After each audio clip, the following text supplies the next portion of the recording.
So the Chargers game just ended, and I want to do a really quick reaction similar to what we just did last week. Is this too bright? That's a little bit better, I think. And what was this game? It made no sense. So obviously the biggest thing we want to talk about here is just the end of the game, and I think we're going to start with that, even though it doesn't make chronological sense. Missed field goal, 54-yard field goal missed by the Browns when I think they said that his season long or something was 58 or career long was 58-yarder. Browns kicker misses a 58, oh my gosh, 54-yard field goal. Chargers end up winning it by 2 points. What was that on 4th and 2? What was that on 3rd and 3 and then on 4th and 2? Super conservative, a shotgun handoff, a really short down, 3rd and 3, don't convert when they're loading the box already. Why not quickly call a play action or something to at least try and get something? And even if Herbert goes down and takes a sack, then you still keep the clock going, but you do a play action. The box is too loaded to run that type of play on 3rd and 3. 4th and 2, get up there, try to pull them off sides. I get that. And then call a timeout. Perfectly fine with that. But why are you still going for it on 4th and 2? And why is that the play that you call? Like you could have ran slants, you could have done this, but instead of just a bunch of curl routes, and you throw it to, and for Herbert, I don't like his pass too much either, but the play call was just bad. Throwing it to Mike Williams there when the dude's in front of him, that was bad. The defense stood up great on the defense to hold them to just that, attempt at a field goal, and they miss it. Great work.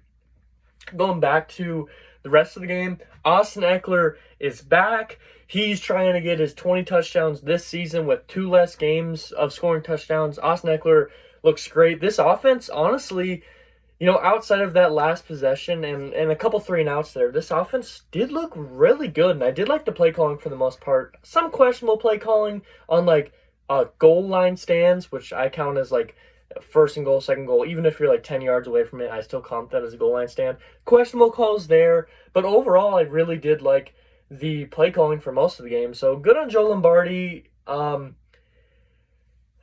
There's a lot of things. Alohi Gilman, holy crap. Nas Adderley gets pulled. Alohi Gilman gets a nod at the starter. And about halfway through the game, Nas Adderley ends up getting put back in for a good portion. And then Alohi Gilman gets put back in. And then he gets the interception to prevent the Browns from scoring that touchdown that would have put them in the lead and potentially won the game. Holy crap, Alohi Gilman came up big. That was a huge question mark, and I was really worried at the start of the game. But they got that working.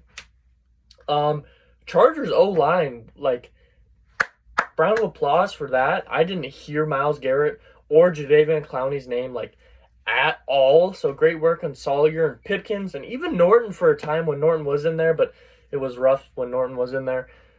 Just, overall, and I don't want to cover too much or go too in-depth because, as you all know, tomorrow we're going to have that 5 Things We Learned video, and on either Wednesday or Thursday, depending on when the film 22 comes out, we'll have the film recaps. But yeah, defense, gosh, if you don't follow me on Twitter, you should feel free. It's T Sports Advocate, capital TSA.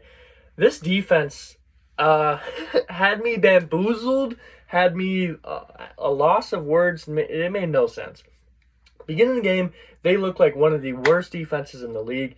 Touchdowns, so easy to get the ball moving. And then the next 2 possessions after that, they looked like one of the best defenses in the league, forcing 2 3-and-outs back-to-back. And, that defense, Chargers defense was just all over the place. It didn't make any sense. One possession, they were looking just amazing and shutting down every single type of play. And the next possession, they're allowing every single completion, free 10 yards to Nick Chubb and everyone. Speaking of the Browns, let's say this. Yes, I'm a Chargers fan, clearly. Clearly I'm a Chargers fan. I've watched every game this year. Good on the Browns, though. Genuinely, especially Nick Chubb and that O-line. I want to say something. Both of them are absolute monsters. Nick Chubb by himself, as well as that Browns O-line, are monsters. Probably both of them top 5, potentially number 1 in the league in their respective spots. I feel like a lot of people like to give credit to one but not the other, and vice versa. But Both of them have been incredible, and they both looked amazing. There was times where Chubb was getting a free 10 yards before he even got touched. There was times where he looked like he was going to get tackled in the backfield and will still get 5-10 yards. So they were both very good. I was giving a lot of bad things about the Browns quarterback and Jacoby Brissett, but he looked, really good and really confident for the most part. Outside of the Lohi Gilman interception, I think he just didn't see him, which, does happen at times. Even Herbert had that happen last week. Thankfully, they dropped it last week, but, sometimes you just miss somebody. But he looked really good. He was finding openings. He was making, really nice contested throws, and he was doing a really good job. Last thing I want to talk about here, Mike Williams. I don't know how many yards anyone had. I think Eckler might have had like a career high rushing yards or something. I don't know. I recorded this video immediately after the game ends. I don't check any stats or anything, but Mike Williams, dude, I think the commentator said 5 away games in a row with 100+ receiving yards. Great work. Insane catches at all times. The overturned touchdown, great catch. The touchdown in the last possession of the game where he caught it, was in the air, held the ball away from the cornerback so that he couldn't get it, and then held it one hand to make sure that it wasn't knocked away or anything. 50-50 catches, everything. And the one kind of bad thing I want to talk about here, and then one more good thing, and then this video is probably going to be over. What's going on with J.C. Jackson? He had that surgery, and he has not looked anywhere near the same. I mean, J.C. Jackson might have been the most targeted cornerback in this game, and he allowed the most yards. I mean, by far, J.C. Jackson is worrying me a lot, and not even just because he got paid so much that I'm worried, but he just doesn't look anything like himself. And I think, no offense to him, I think he is cornerback 1 if he gets back to his full potential, but I think Asante Samuel Jr. is cornerback 1 at this current moment. J.C. Jackson just, no matter who he's guarding. David Njoku had a really big play on like 3rd and something on the Browns' second to last possession where they got picked off by Logan Gilman, and J.C. Jackson was the one guarding him. J.C. Jackson allowed that touchdown early in the game. Amari Cooper was all over him. Even when he was guarding Peoples-Jones or wide receiver 2, Peoples-Jones was still getting yards. I'm kind of worried about what J.C. Jackson was.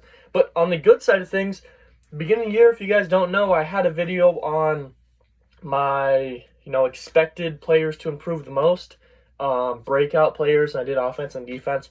And I, pat on the back to myself, I feel very happy about some of my picks. Asante Samuel Jr. and Kenneth Murray were my top 2 on the defense, and both of them have stepped up a ton all year long, especially this game. I think Asante Samuel Jr. saved a really important first down, a touchdown to Nick Chubb, a couple more first downs. He was knocking the ball down. Asante Samuel Jr. take a huge step up, and a lot of people were griping on this linebacker room before the season started as well as now. And, Kenneth Murray and Drew Tranquill, shout out to both of those guys, have looked really good this year in their respective own ways. Slightly different on both halves, but very good in both ways. I think Kenneth's been a little bit better in the run defense, and I think Drew's definitely been a lot better in coverage. And on the other side of things, Trey Pipkins has been phenomenal. I mean, no matter who he's going against, he's really slowing them down, not allowing a lot of sacks, even a lot of pressures at all. And Joshua Kelly, I was a big fan of him since drafted. I thought he should have stayed on the roster. I don't know if I kept him on the roster when I made my predictions, but I like him a lot more than Sony Michel. I think he should be RB2. I've been saying that for a long time. Great job on Joshua Kelly. But that's going to be it. Like I said, tomorrow, 5 Things We Learned video. Wednesday or Thursday will be the film recaps video, and then on Friday or Saturday will be the pre-game key matchups for that Chargers-Broncos game that will occur on Monday. And, as always, I hope it taught some today. Hope made you smile, hope made you laugh. I know that was a really stressful game. My heart was definitely beaten, but I hope you guys enjoyed it, and I hope you enjoy this content. And as always, you guys all be safe out there. And, cheers to the Chargers for winning another very scary game. Cheers.